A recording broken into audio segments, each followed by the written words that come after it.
Hi everyone, welcome back. Today we are going to show a handy PCB layout tip, where the paths or footprints snap to the grid when you move them. This helps you quickly align components and make board layout more efficient. In EasyEDA, go to the top menu and click Settings, then select PCB footprint and click General.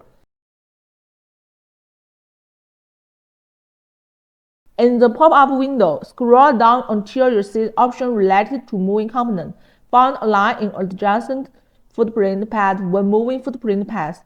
Check the box and then click Apply and Confirm. Now, when you move a pad or footprint, it will automatically snap to the grid or the edges of nearby components. This keeps your layout neat, reduces manual adjustments, and make routing more efficient. You can turn this option on or off depending on your preference.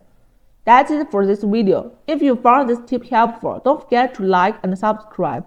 In the next video, we'll show more PCB layout tricks to make your design more professional and efficient.